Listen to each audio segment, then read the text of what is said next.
So you two are probably slightly too young to remember this, but when I was a kid, there was tons of stuff like on TV and in books and everything about Bigfoot and the Loch Ness Monster and UFOs. Did you catch the tail end of this craze, maybe?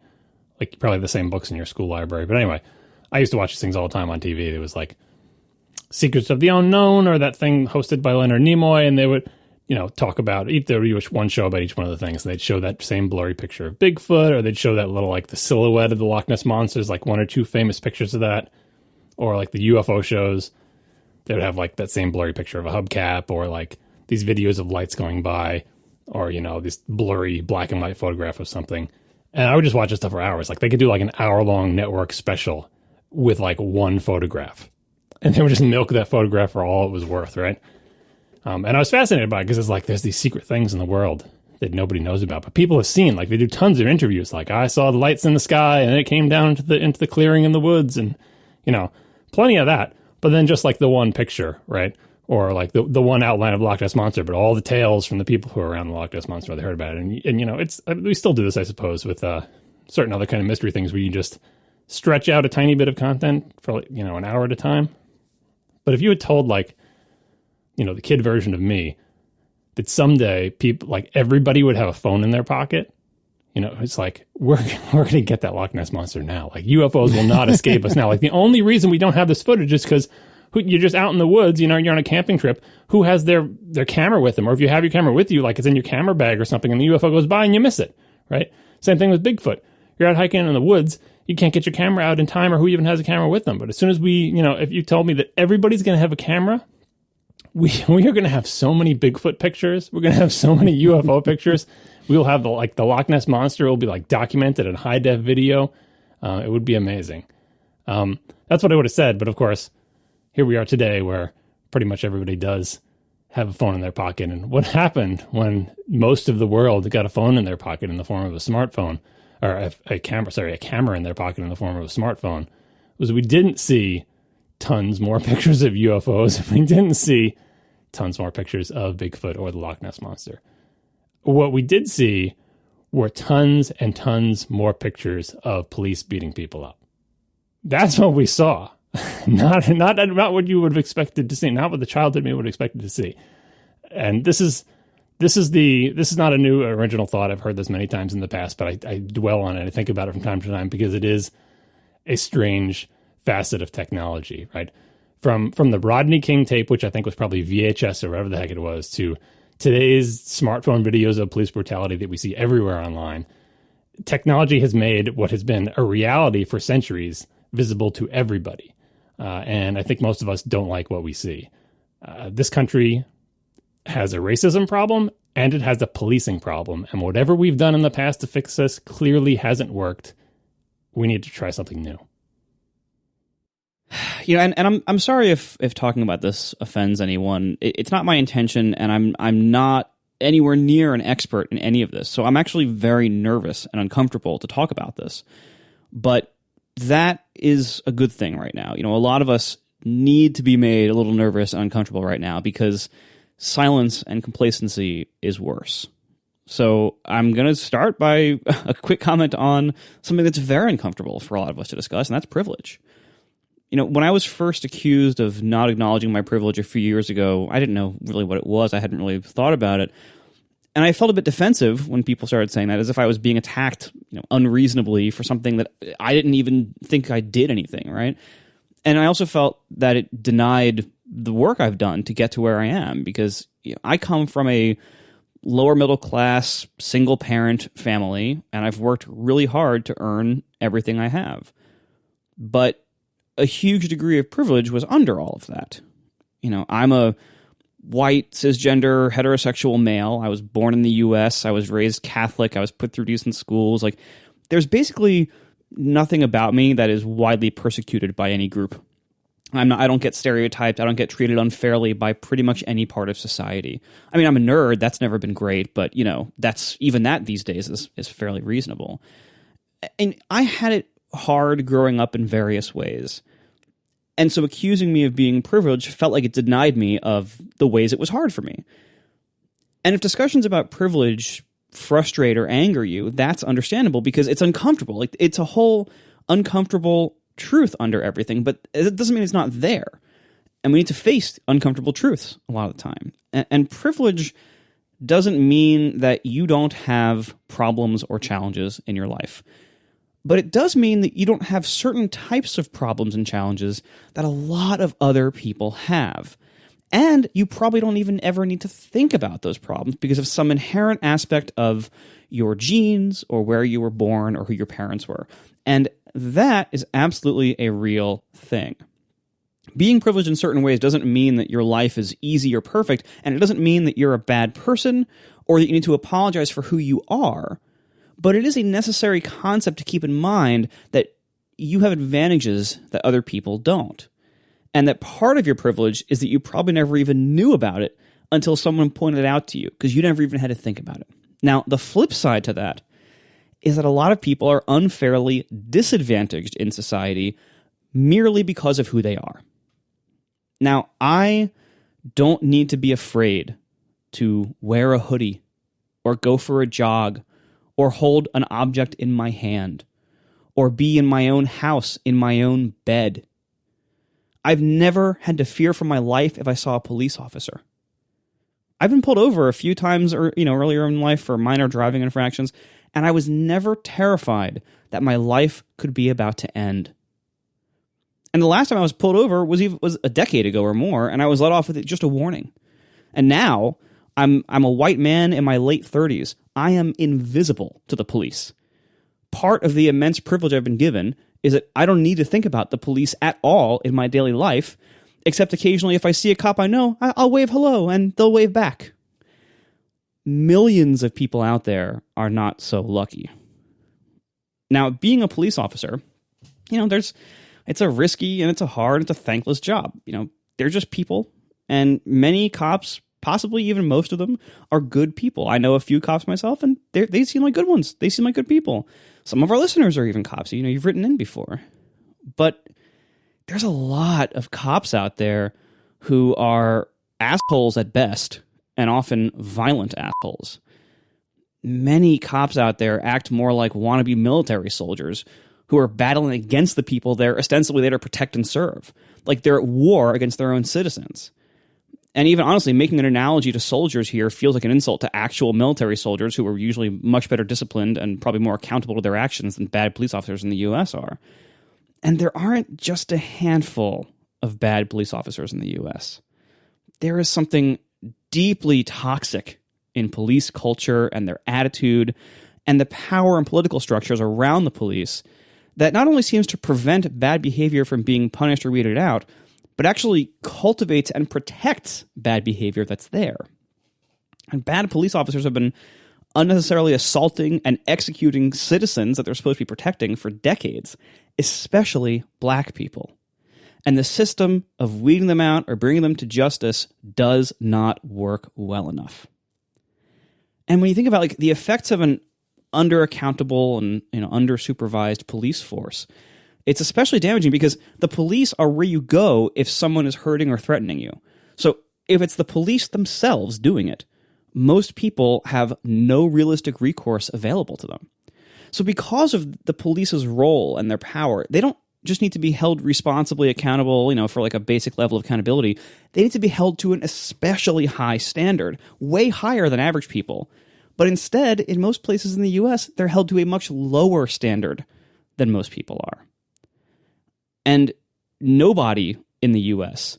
suffers more destruction by militant, violent, unaccountable, bad police officers than black people. Now, a well-functioning society tries to put everyone on a level playing field.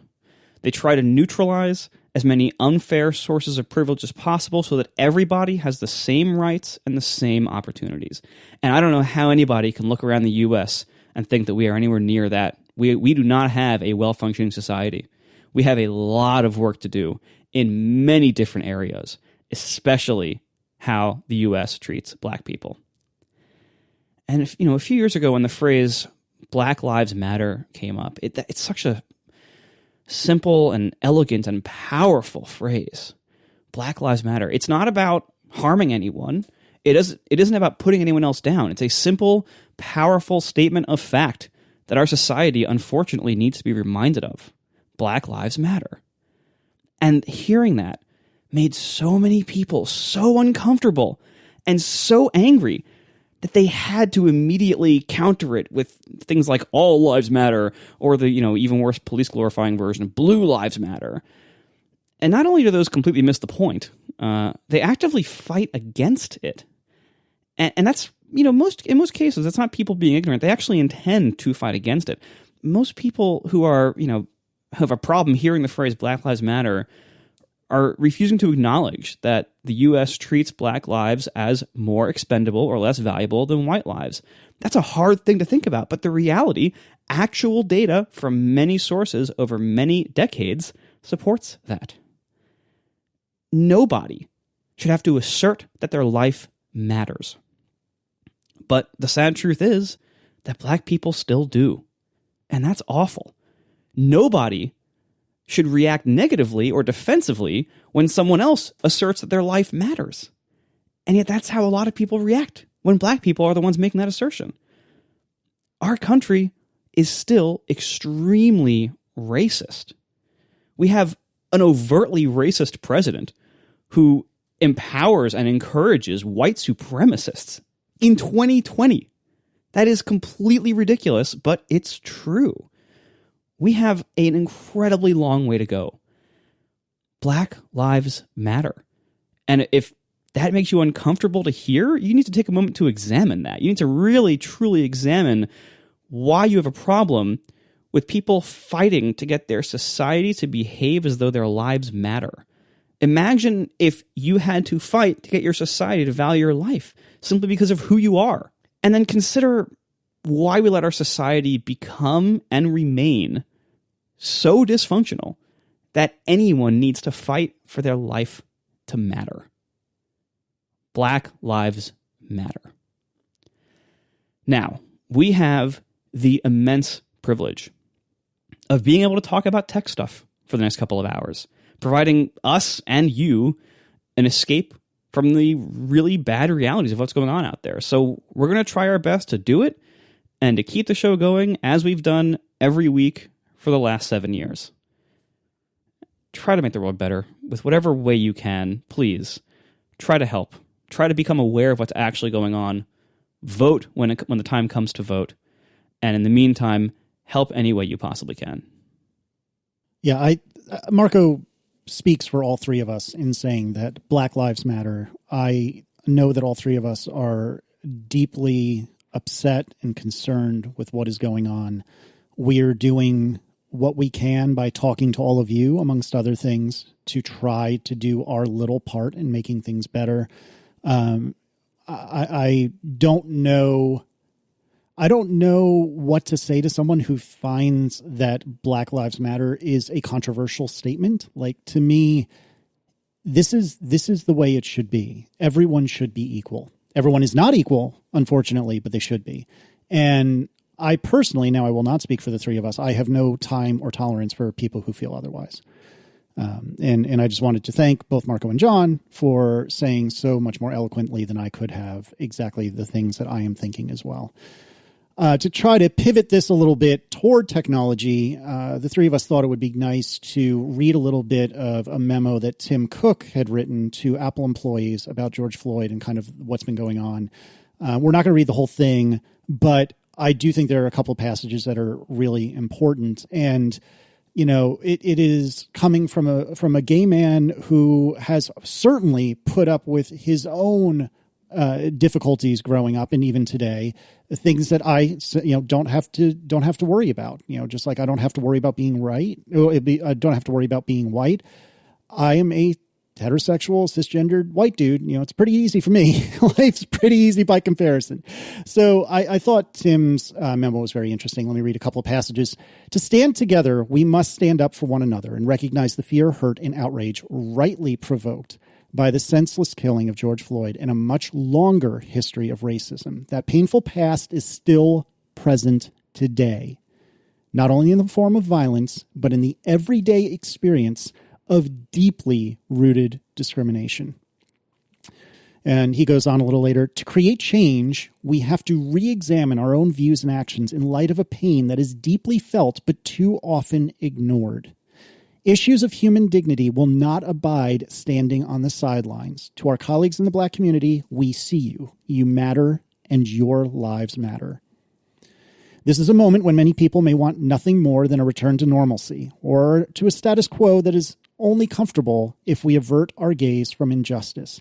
As difficult as it may be to admit, that desire is itself a sign of privilege. George Floyd's death is shocking and tragic proof that we must aim far higher than a quote-unquote normal future and build one that lives up to the highest ideals of equality and justice. So Tim goes on to say, Apple is donating to Equal Justice Initiative, among others, and offering a 2-to-1 match for employee donations in June, especially if you're an Apple employee, but certainly any of you listeners. If you have a couple of bucks to scrape together, I think the Equal Justice Initiative is a great place to throw a few dollars. And if there's other ways that you can help, I absolutely think that that's a great thing to do. Now, John, particularly with a little contribution from Marco and I, has put together a whole ton of links in the show notes that all three of us recommend. And you can, as your homework, you can go through and look at these links and try to learn a little bit more. Certainly, I need to look at some of these links that I have not seen before, and I need to learn a little bit more. We all do. And by the way, about the donation thing, like that's part of. If you're listening to this, a lot of people are like, "Oh, I care about these things, and I agree with you, but I don't know what to do." I think that's a common feeling. What do? I don't know what to do. I got to do something. Like, I guess I can tweet a hashtag, but like, honestly, what can I actually do? So that's kind of what these notes are about. And I was personally in a similar situation. Like, one of the things that I know I can do is give money. But the question is, okay, well, where do I give money to? Paralyzed by choice. Look at all these different places. And it's like, you just have to give it somewhere, right? And what I personally did, not that I necessarily recommend this, I used Apple as a proxy to say, well, I bet Apple's not going to give their own money to some fake fly-by-night charity that doesn't actually do the good work that it claims to do. So I gave money to the Equal Justice Initiative. Maybe that's foolish, but like, honestly, it's better than just being paralyzed by choice and being not sure if you're sending it to the right place or whatever. Apple's giving it to that. I didn't get a 2-to-1 match, unfortunately, but that's what I did. And these links in the show notes are trying to help answer the question of, I don't know what to do. What should I do? And how should I do it? Like, maybe you don't want to or can't give money, but you can give time, and you can just learn about things or whatever. So there's going to be a ton of links. There might be better ones. If you have suggestions, you can send them and we can add them to the show notes or whatever, or just tweet them to people. But I think they answer a lot of common questions. I'm just going to go down and read the titles of them. It'll help say what kind of links they are, right? First one is 11 things you can do to help Black Lives Matter and police violence. Everyone loves listicles, right? Just give me the list. And it's not 10, it's 11. How to safely and ethically film police misconduct. At the top of the show, we're talking about the ubiquity of filming. There are things to know about how to do that safely and ethically. And so there's an article on it. How to be an activist when you're unable to attend protests. If you can't go to a protest, you can do other things. How to protect protests safely in the age of surveillance. If you are at a protest, how do you protect yourself? We know that there's tons of ways that third-party companies and the government can track you, and this will help you counteract some of that. Books about race and racism. Here's a big list of books. If you want to sit down with a book and read and learn about this, there's a lot to learn, and there are a lot of really good books on it. There are podcasts. Hey, surprise, you like podcasts. There are podcasts that talk about racism. 16 podcasts, another listicle. Like, there's a lot of them. Pick one. Listen to a couple episodes. Learn something. There was an interesting Twitter thread by a data scientist who has a bunch of research-based solutions to stopping police violence, basically saying, let's look at the data, let's look at things that have been tried and measure how effective they had been. It's a little bit turns outy, but there's a lot of good data in there. Again, he's a data scientist. Check out that Twitter thread. And there's also a big site that Obama put up, which is a similar type of, hey, you don't know what to do, come to this site and we'll link to a bunch of things. Again, using Obama as a proxy for probably linking to, some charity that's like a scam or a front or whatever, probably pretty well vetted, and lots of links to learn more. And then the final thing I'll add is one of the other things that I've tried to make myself do as a benefit to myself and my family, but also to myself, is find a way to talk to, if you have kids, find a way to talk to your kids in an age-appropriate way about this issue. Because if you don't talk to them about it, no matter what age they are, like, unless they're like an actual infant, they know that something is going on, just in the same way that, like, if you didn't talk to your kids about coronavirus, they're going to notice, why aren't I going to school, right? Like, kids know about this stuff. And if you don't talk about it at all, I feel like you're missing an opportunity for both you and your kid to come to a better understanding of this. Because I know it's hard to talk to your kids about this. Like, I know, I have kids, I try to do it. It's not easy, but forcing yourself to figure out how to do that. How do you talk to a 5-year-old about this? Forcing yourself to figure out how to do that makes you, like, think about it more. Like, just like saying stuff on a podcast makes you have to think about it, or writing makes you have to think about it. God, it's even more so when you're talking to your own kid. You don't want to screw it up. Like, you're like, oh, how do I talk to my kid about this? Like, so they're not scared, and so they're not, like, they don't have nightmares about it. But like, I do want them to know, like, find a way, practice between you and your partner, if you have one, to try to figure out what you're going to say, practice in your head. But I found that an important and valuable exercise. Obviously, it's a little bit easier when your kids are older, unless they're really ornery teens. But either way, that's my suggestion. Yeah, and among other things I wanted to call out is in the show notes as well. I'm going to try to add, and I will tell the other guys that they will try to add some links to some Black developers in our community that you can follow, and really just having these voices in your world and in your timeline can make your perspective shift. And I really recommend adding as many as you can, all of them if possible, and definitely patronizing their apps and watching their conference talks and so on. So we will put some links as well in the show notes.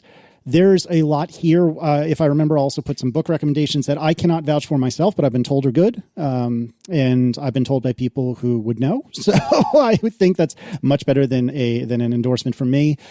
So really, if there's ever a time to let us three nerds assign homework, I think now is the time to try to spend a few minutes and look through these links and see what you can learn. Because all of us, myself extremely included, have a lot to learn. And I think that although this is a terrible, awful situation that we're in the midst of as we record on the evening of June 3rd, I really pray and hope that it will be ultimately for the best and that good will come of it.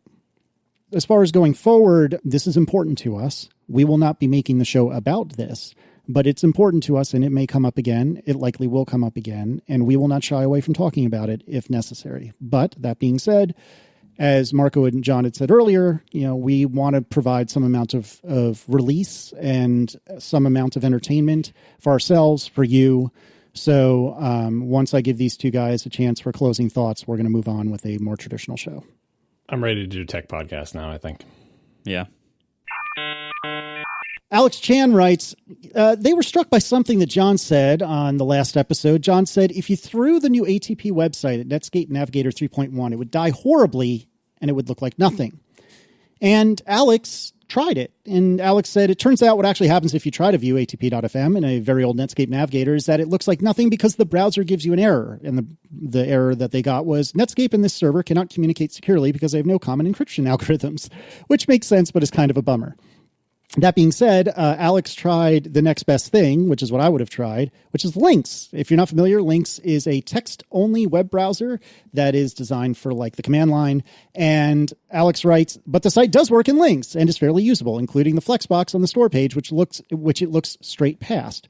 All of those paragraph and unordered list tags have paid off. I just think this is delightful. I don't have any screenshots, unfortunately, but I do think it's absolutely delightful. Yeah, the thing I forgot about Netscape is that, SSL/TLS has changed so much in the years between then and now that they can't agree. They can't do an encryption handshake between themselves. And so if your site insists on HTTPS, the browser can just not make a secure connection to modern servers because basically the algorithms and protocols that were used back in the day are now all considered insecure and aren't supported by good websites. So that's a bummer. But yeah. Yeah, it's one of the weird things that it kind of, a lot of old devices now, like a lot of older OSs, older laptops, older other devices are just rendered fairly useless these days because of this particular issue. Like if you try to boot up an old OS, it can still run a lot of old software made for it, but anything that involves the internet will probably fail because of this exact thing. and there's usually no possible way to update super old hardware to any kind of software that would support, modern SSL standards. John, what is the component in an OpenDoc thing? I think the chat room might have gotten this in the last episode and I just didn't see it. But anyway, I was trying to remember what the heck the name of an OpenDoc thingy is that, not the container, but the things that bring tools into the container that you can use to edit the document. And apparently the word I was looking for was parts, an OpenDoc part.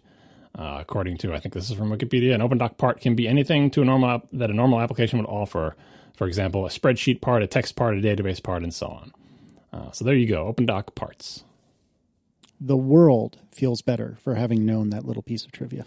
Oh, the world should feel even more better about this next one. Last episode, this is why I have to write things down. Last episode, when we were talking about clipboard managers, I made a mental note to myself as we started to talk about it. Make sure you mention that Windows has one. And I didn't write it down. And we got off on, I was listening back to the episode, and we got off on some tangent, and I just followed that tangent. You knew?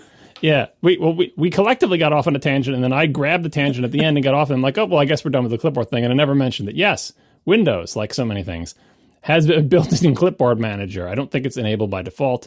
I think it's been there for a while now. But if you have Windows and you want a clipboard manager that is part of the OS and is made by Microsoft, it's there. Consult Google to find out how to enable it. I think maybe it's just Windows key plus V or something. But anyway, we'll put links in the show notes to give more information about that. It's a simple clipboard manager, but it's there. I can't believe you knew about it, and you could have saved us from a week of getting the same follow-up over and over again, and you didn't say anything. That's why I made a note to myself. I'm like, oh, make sure you mention that, because you don't want to spend a week hearing that and the reason I know about it, of course, is because I'm spending time in Windows, which is basically my Destiny launcher on this computer. Right? That's why I know it's there. Oh, my goodness, that's delightful. All right, and then I guess it probably falls to me to do this thing that's slightly uncomfortable this particular week, but the ATP store, this is the last week for it. The pre-orders will end on the 7th, which is Sunday, I believe, in the evening. So if you would like any of our sweet merch, please feel free to go and throw a few dollars that way. This is after you've given to your favorite Black Lives Matter charity. This is after you've bought a bunch of books about racism that you're going to read and learn all about. After you've done all of that. Exactly. If you still also want like an ATP mug or something, we're selling them to the 7th. Don't wait too long because it'll be gone.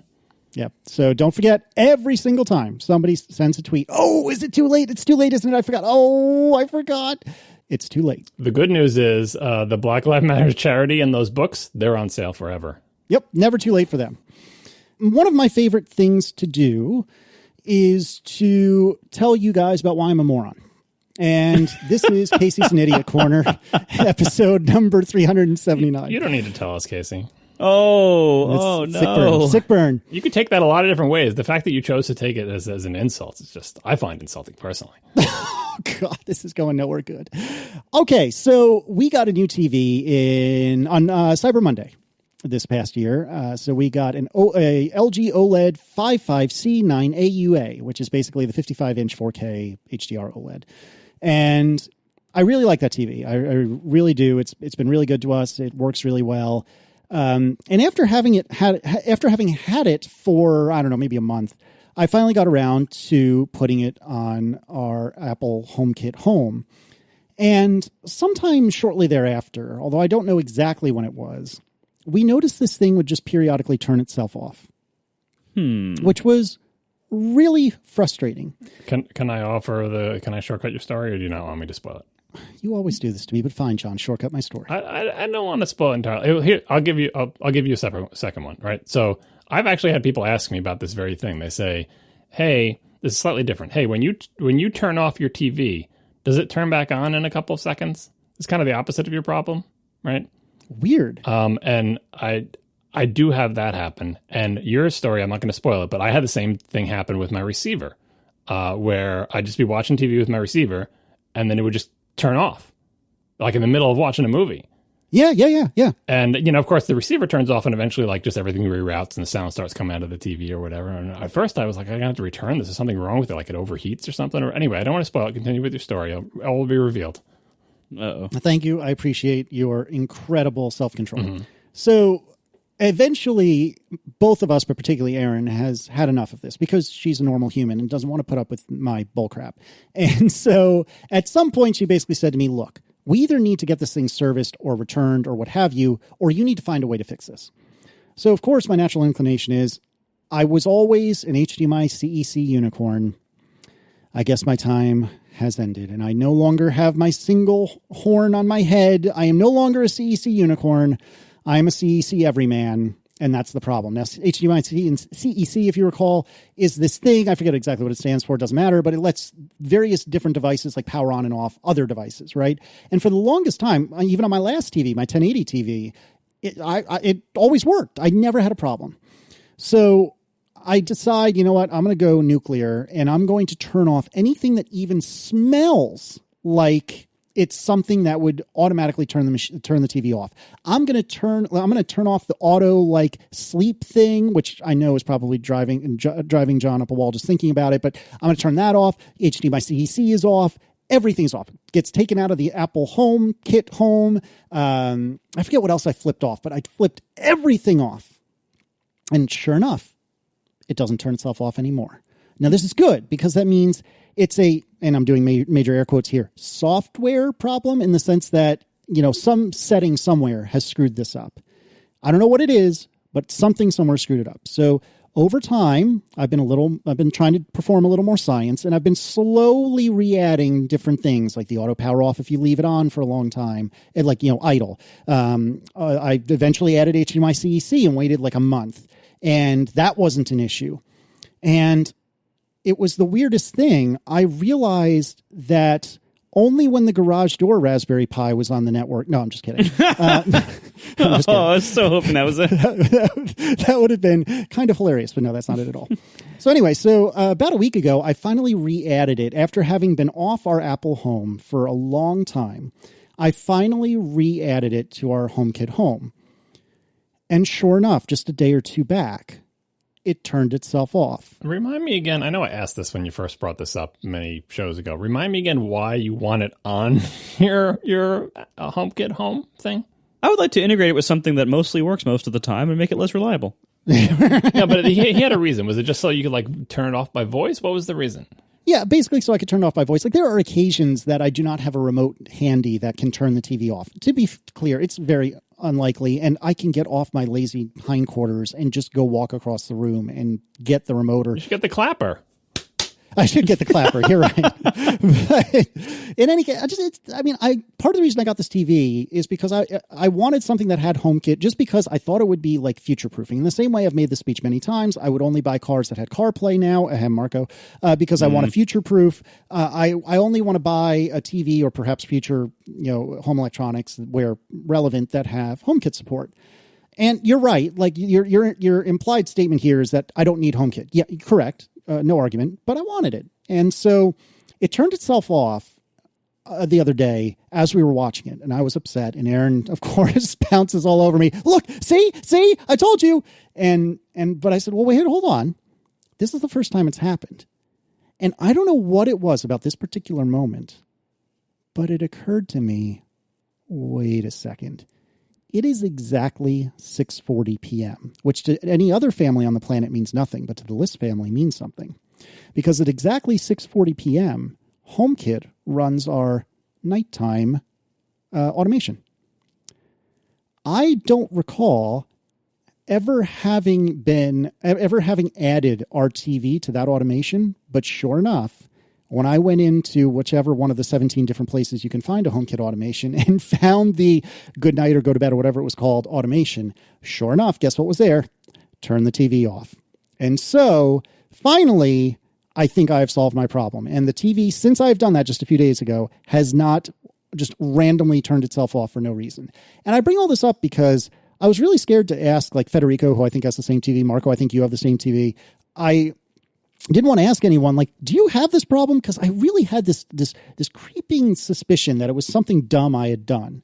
Now, in my defense, like I said, I don't think I knowingly or willingly added it to the good night automation, but I do think I am using the canned good night automation, and it is very possible, I don't know this for sure, but it is possible that adding a TV to your home automatically sucks it into the goodnight automation and tells it to turn itself off. If that's not true, it's okay. But I wanted to bring this up as kind of a PSA. If you are also having random issues like this with one of your devices, hey, maybe check out your HomeKit automations. It might be there. In summary, I'm an idiot. Yeah, well, so the heading of this item says Casey is a moron, so I thought for sure it was just the sleep timer, which is a feature that like every TV has had forever. Basically, you can tell it to turn itself off after a certain period of time or at a certain time. Like televisions have had this for, decades, right? Why my receiver, it has something similar where it's basically like a timer. Like once you turn the receiver on, after X number of minutes, it will turn itself off as a way to prevent it from just being on all night. If you just go to sleep and forget about it, it'll turn itself off. But I never set this timer. And out of the box, it was set for like 3 hours. And if you're watching some TV and then you put on a movie, depending on how much TV had been watched before that, you could be in the middle or towards the end of the movie and it will just shut off. That's a terrible default. Yeah. I don't understand why that was I think it was pretty long. Maybe it was like 3 hours or whatever, but, back before the kids were totally addicted to their iPads, they actually used to sit in front of the television and watch stuff, and then you'd come over and you'd watch stuff after they go to bed, and it's totally plausible that television, the receiver at least could be on during that whole time. Anyway, yeah, just fixing that timer was like one of the things I did in the first month I had it, which was refreshing. As for the thing I mentioned before of like, hey, when you turn your television off for the remote, sometimes does it turn right back on? I have a theory on that. I don't know what's causing it, but I'm using my TiVo remote to turn my television on and off. You can train the TiVo remote either by entering a code or like it has a learning feature. Anyway, you can use the TiVo remote to control features of your television pretty much no matter what brand it is. And the TiVo remote has a power button on it. And what I always assume is happening is I press the power button and the TiVo remote sprays out a bunch of IR stuff that's like, all right, any Panasonic TV anywhere in my vicinity, turn off now. And the first little bit of that spray turns my TV off. And then like I put the remote down on the end table and the last little bit of the spray turns it on. That's my theory. I can't prove it. And I don't know, like if I like put my hand over the IR part right after the TV turns off, does it not happen? And it doesn't happen every time. It happens like once every 3 months and you start thinking you're crazy. So I don't have a solution to that one, but it's not a sleep timer. And then the great thing is if you pick up the remote and press the button again, it just turns off and stays off. Like, it's like, I just did that. Am I holding the button down too long? It's very mysterious. And no, it is not CEC because there's no CEC in my household. Have we forgotten to ask Casey why he goes to bed at 6:40 p.m.? He's got young kids. Don't you remember? He's not going to bed. He's hoping. He's hoping correct. Against hope because he is in denial, like all children, like all parents of young children, in denial that they're going to keep going to bed around that time. And it's like, guess what, Casey? That time of your life is rapidly ending. So much for we'll have the evening to ourselves because we'll put the kids down and they'll be down by 7:15 and the whole evening will stretch out before us. Those days are ending. Don't tell me these things because I know that you're right. I know you're right, but I am. Has Declan stopped napping yet? Yes, but he has an hour of rest time every day. Yeah, I remember the rest time years. Yeah, that's like bargaining. Mm-hmm. How about you just have quiet time? It's like we just need a break. Yep, that's exactly right. And so far, he seems mostly okay with it. He just basically has the run of the house to do whatever he wants. What's deeply alarming is that I think Michaela's starting to drop her nap, and that, I just don't even want to think about it. It's only a matter of time before they're trying to figure out how to do donuts with your front-wheel drive hatchback. Excuse me, sir. Excuse me, sir. How dare you blaspheme my car like that? It is a Haldex all-wheel drive system that is mostly front-wheel drive. Extremely front-biased. It is extremely front-biased, but it can, thank you very much, push torque to the rear wheels, you jerk. So you've got the best of both worlds. You've got torque steer and the inability to do easy donuts. Oh, stop it, you. It does not torque steer. The inability to do easy donuts, that is correct. If you just go in reverse, tell Declan. I was about to say, at least I'm not doing reverse donuts like you are. Does your car doesn't even have the locking front diff, does it? I don't think it does. No. Of course not. You can do that single burnout. You can't leave 11s, you leave 1s. Oh, God. I put the power to the road, Casey. It's all about efficiency. Oh, God. I cannot even right now. I don't want to waste that power destroying my tires. We are sponsored tonight by Tom Bin. Let me tell you, I like my Apple stuff a lot, but I love my Tom Bin stuff. I have their Cadet kind of briefcasey laptop bag. I have their Copilot carry-on kind of laptop bag, 2 of their parental unit diaper bags, and I also have 2 of their reusable cloth face masks because for the last couple of months, Tom Bin has been making, guess what, reusable cloth face masks. Each of these masks is $13, and for everyone that's purchased, they donate one. These masks have comfortable stretch, non-elastic ear loops. They have a customizable conforming nose bridge so you can get it nice and tight around your nose. They have 2 sizes, and over the past 2 months, they've made 160,000 of these things for hospitals, government agencies, businesses, etc. And they've donated 55,000 so far to tribal nations, healthcare workers, homeless shelters, and more. What's even better is they have a public Google Sheet where you can see exactly how many have been donated, how many are queued up to be donated, where they've been donated to, etc. If you already have a mask or don't want Tom Bin's excellent mask, let me tell you what, they also are offering, starting this coming Monday at 9 a.m. Pacific, they're going to be offering their Cynic 22 and Cynic 30 backpacks for pre-order because they're finally getting to the point that they can start making bags again instead of just masks. I do not have a Tom Bin backpack, and I tell you what, I want one because these things look awesome. And I know a lot of people who have Cynics, and they all say that these things are phenomenal. Go to tombin.com, TOMBIHN.com, and check out all the different travel equipment and accessories that they have. Check out their reusable face masks. Everything there is excellent. I love Tom Bin. They can pay me to talk about Tom Bin. They can't pay me to say, I love Tom Bin. And I do. So thank you so much to Tom Bin, TOMBIHN.com, for sponsoring the show. Android versus iOS text-to-speech speed. So this came onto my radar probably because of one of you, and in turn because of Dave Mark, who from The Loop, who had found a video from James Cham, who said, I don't think that people appreciate how different the voice-to-text experience on a Pixel is from an iPhone. So here's a little head-to-head example. The Pixel is so responsive, it feels like it's reading my mind. And so sure enough, James has a Pixel and an iPhone next to each other, and they engage the text-to-speech thing, and it is quite obviously like night and day different. It's preposterous. And this is really surprising from Apple because Apple is the self-proclaimed king and queens of accessibility. And this is very much an accessibility feature in my mind. And it's not only an accessibility feature, but it is very much an accessibility feature.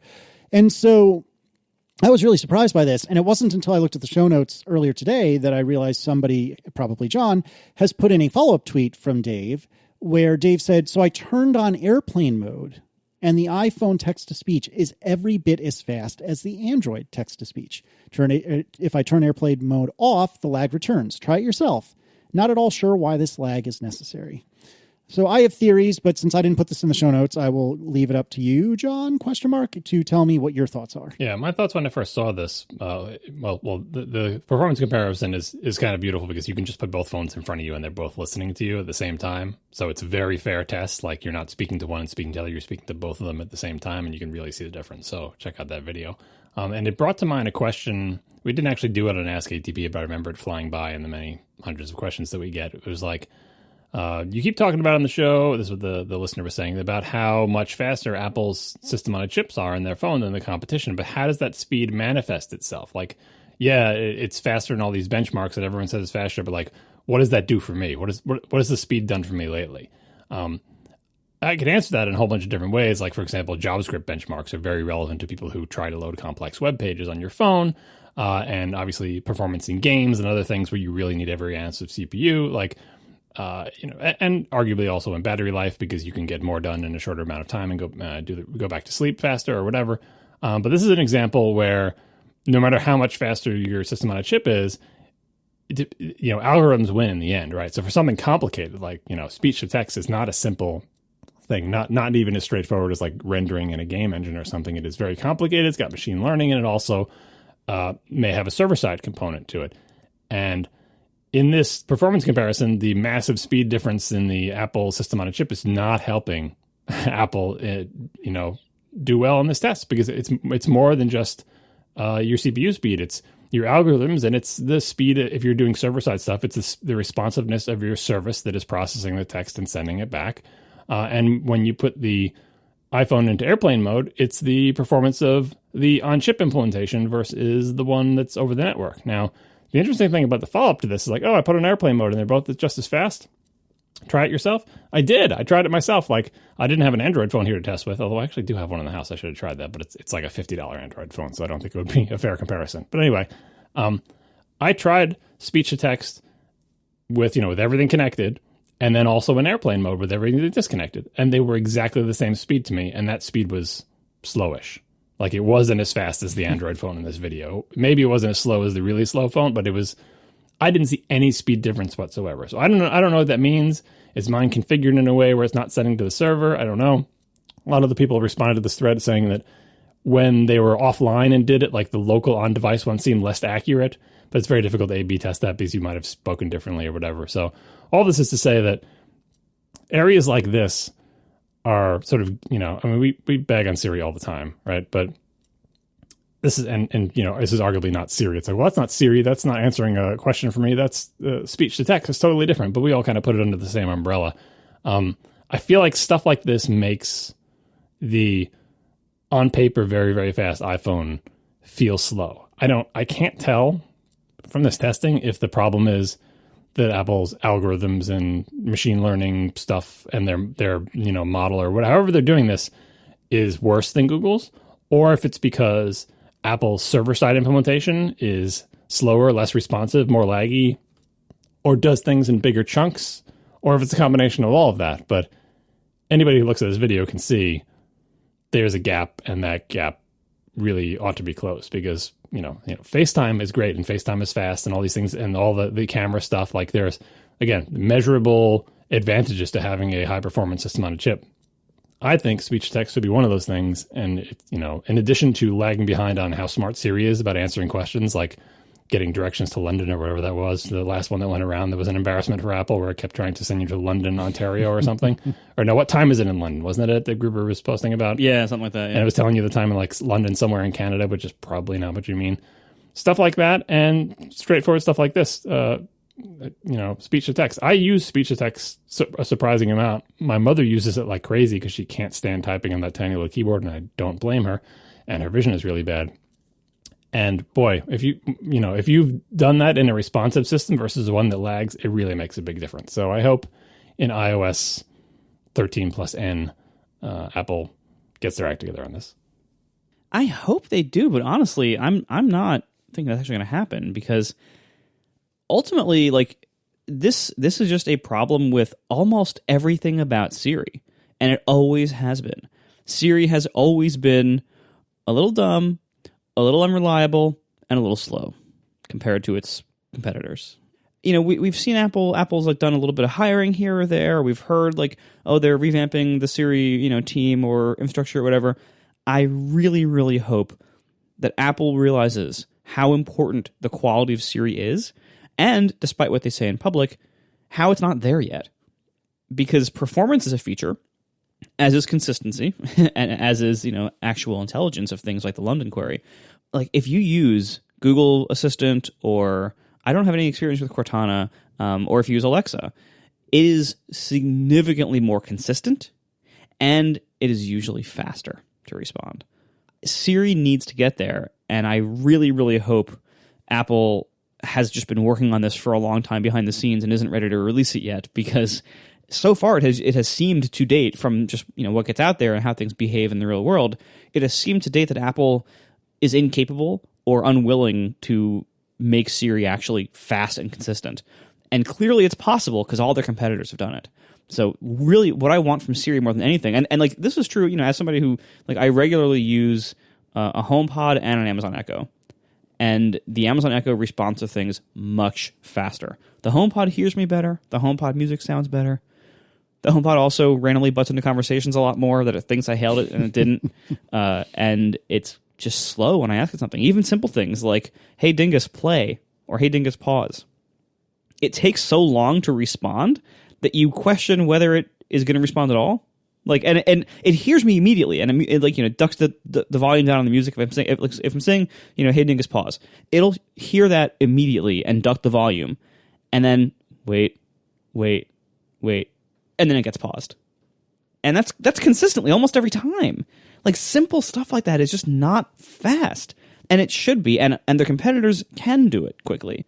So Apple needs to really prioritize Siri quality and performance and consistency way more than they ever have before. And so far, we don't see any evidence that that's actually happening. So again, I hope we're just not seeing it and it's just not out yet. Because what's out there now from them is not good enough. Yeah, I don't know. It's so easy to bag on Siri that it's boring. It's boring to bag on Siri yet again. So instead, can I bag on Catalina?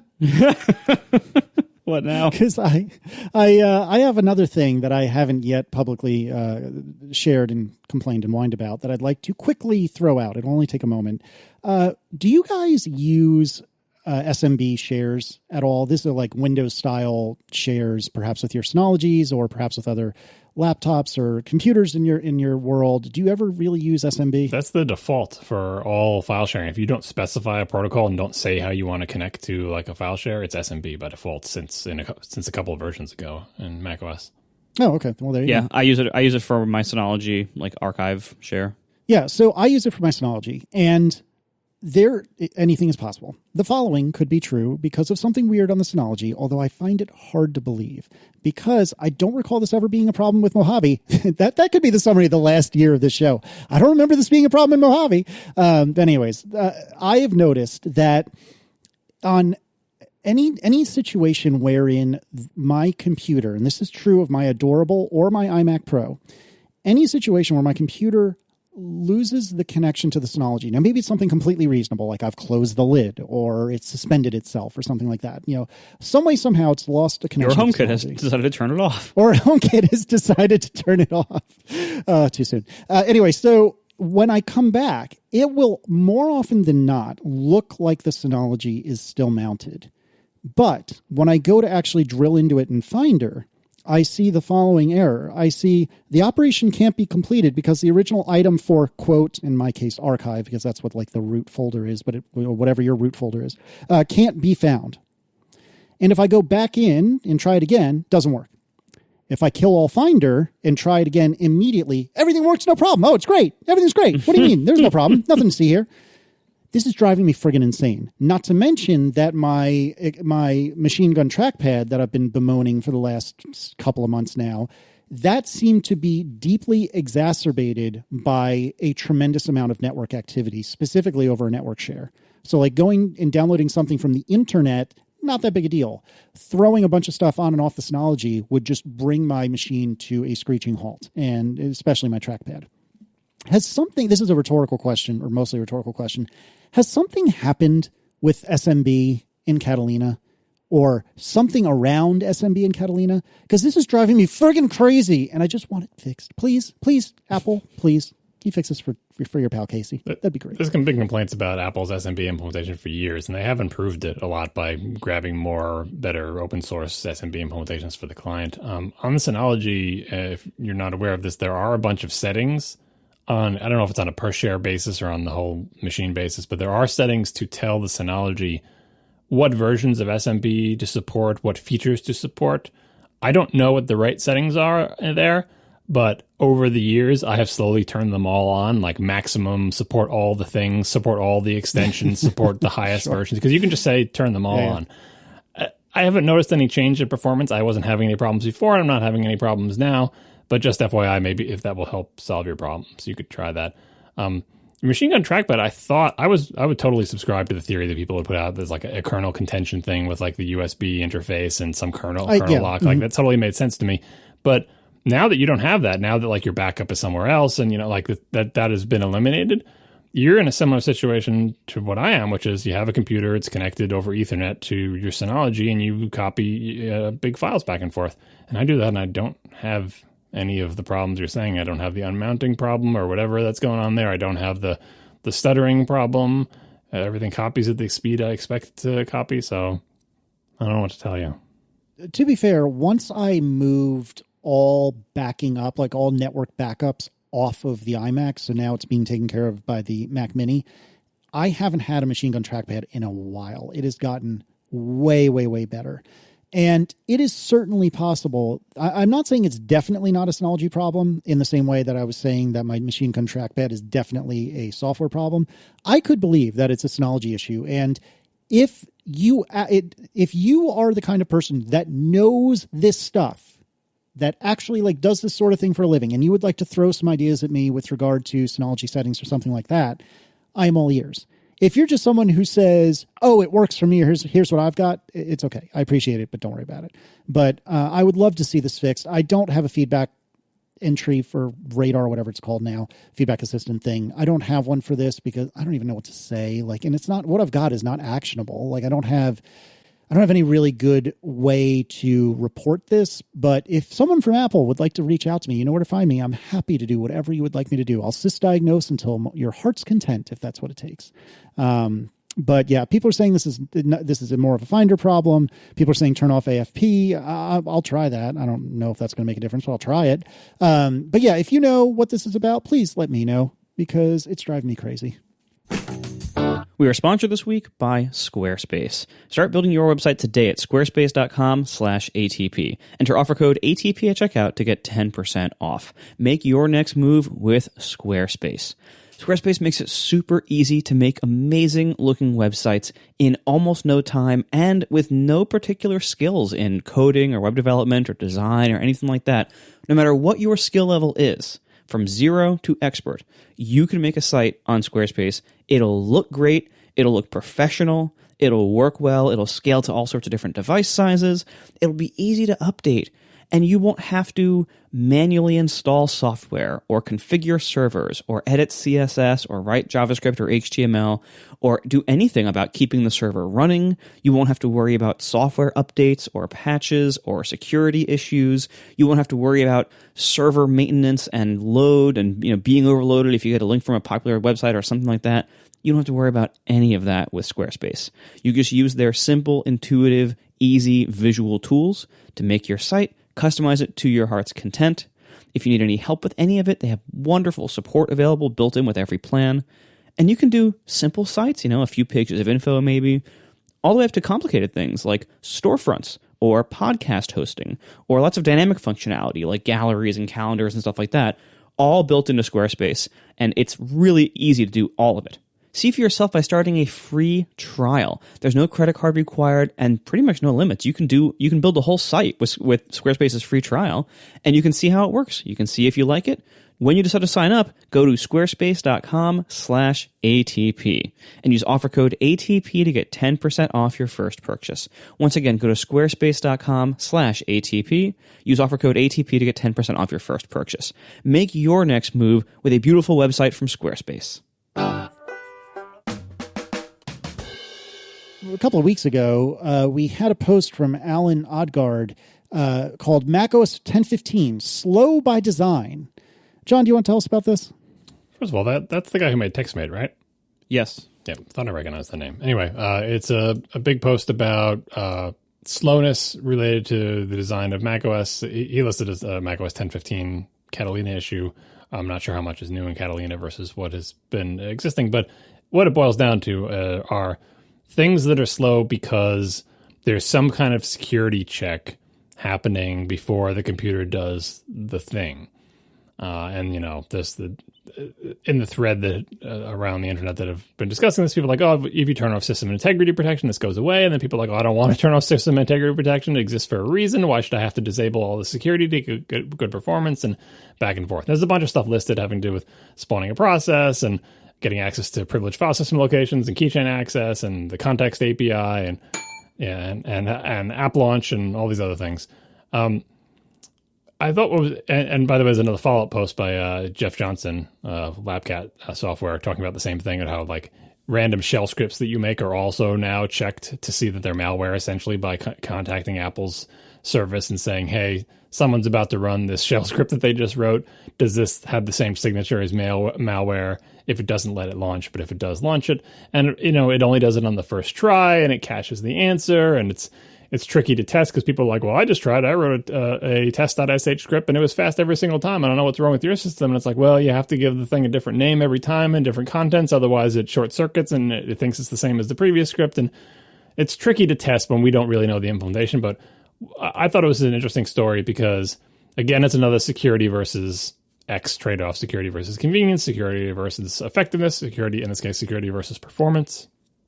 And this reminded me of a strain of performance issue I always associate it with Unix because that's where I always see it, and it's the OS that I know the most about under the covers, but obviously it could be in any OS, where if you take an operating system that has some operation that is and has always been synchronous means you ask it to do a thing, and then you sit there with your arms crossed waiting and saying, okay, are you done? And then eventually it finishes and it comes back. And while you're waiting for it to do that thing, all you can do is just sit there and wait. Right? That's synchronous. Like asynchronous is you tell it to do a thing and then you go on with your day. And then it eventually at some point later in the day, the thing goes back, oh, by the way, the thing you told me to do, I'm done with it now. That's asynchronous, right?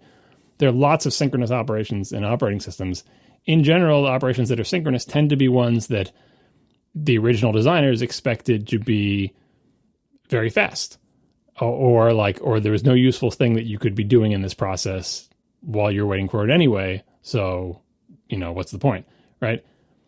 An example of that are a lot of the file system APIs, like the Unix file system APIs, tend to be synchronous. Read from this file, write to that file, open that file, close that file. Each one of those individual read, write, open, close calls is synchronous in the Unix file IO API.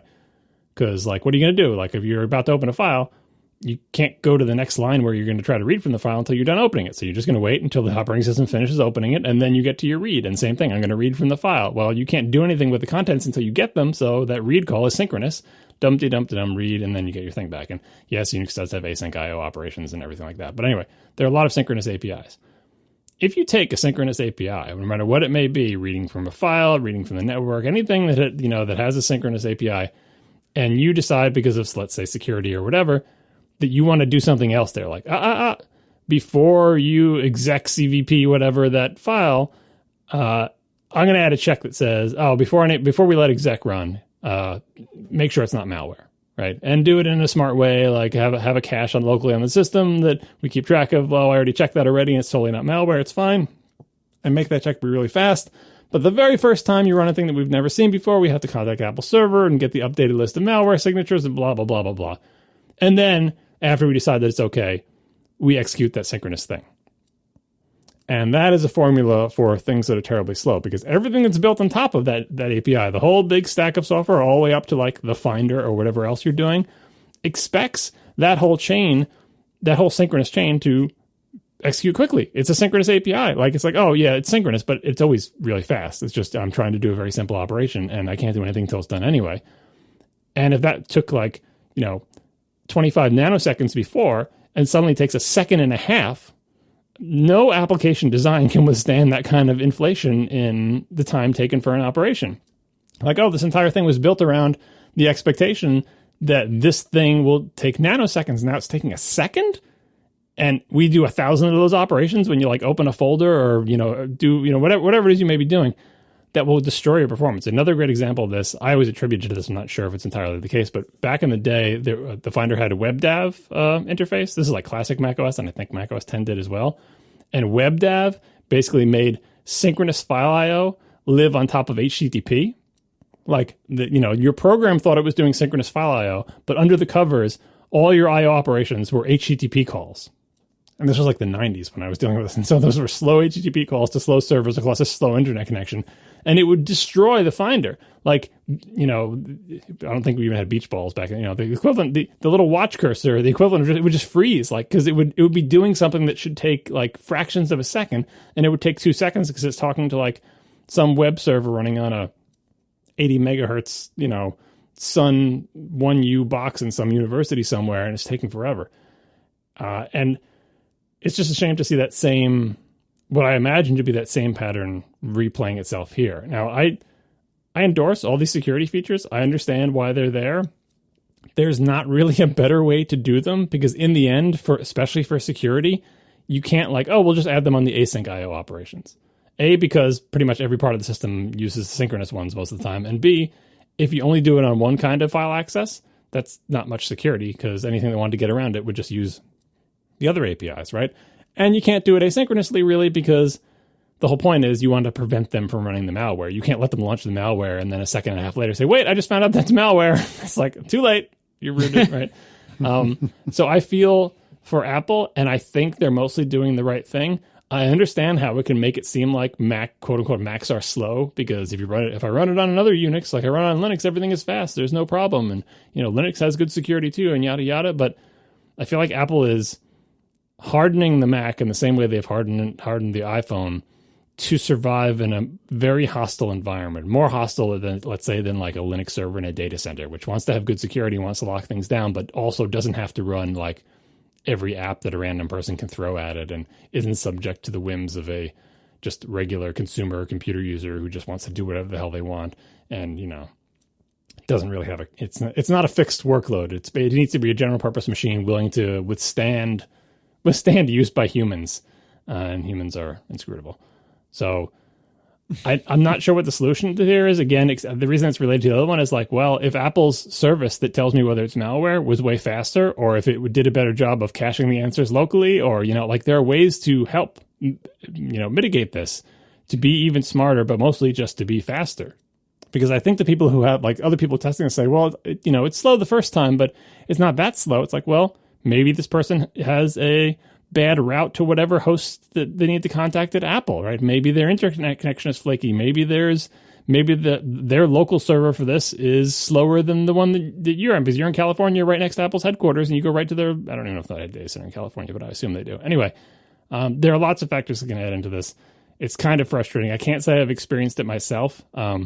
I write plenty of shell scripts and Perl scripts, and if Catalina is checking them against their notarization server, I have not noticed that delay because I'm not benchmarking them, and it still seems to be fractions of a second. But then I do have a good internet connection, and I'm not specifically trying to thwart it. So I'm not quite sure what the solution is here, except that this seems like another one of those things that we just may have to learn as a part of modern computing.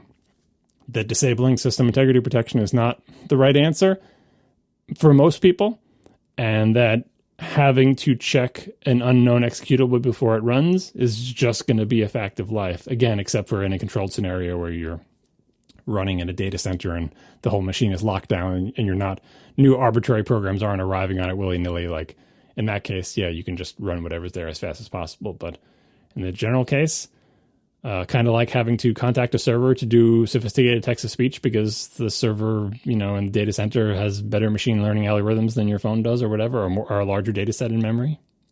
Those are all just probably facts of life. I don't know. Have you two experienced any of the slowness that is described in these articles, or do you just not even know it was happening? I mean, I think I haven't noticed the executable checking slowness. What I noticed is what I was originally complaining about a few weeks ago, when I think we should also prompted this blog post, was open save dialogues take a few extra seconds to show up a lot of the time, and that makes the whole system feel slow to me. The actual executable thing being talked about here, I don't think I've noticed it. Yeah, the open save one doesn't seem like it would be a security thing, but you really don't know. This is. Well, it could be, because I don't know too much about how the system is architected, but I think the trust daemon that runs in the background, I think it's TCC or one of those, one of the sandboxing things on Mac OS, one of the background processes that manages the whole thing, is called in reaction to open save dialogues to see if the app has access to whatever path is being opened or saved to. So that is probably related. I'm guessing it's, it feels like either it's that or it's something about iCloud that has changed. Oh yeah, the Powerbox process, whatever it is, the Powerbox thing that actually, it's like your app doesn't. Yeah, I don't know under what circumstances that's used versus when it's not. But yeah, I remember when that was introduced, it was like, hey, it used to be that when your app threw up an open save dialog box, your app would call into whatever framework, AppKit or Carbon or whatever, and that would put an open save dialog box on your screen, and you would tell it how to configure it, and then you'd get the result, right? But that would A, all happen inside your process, and B, that would literally be a window in your program, that if you wanted to, you could walk your own window list and you would find that window.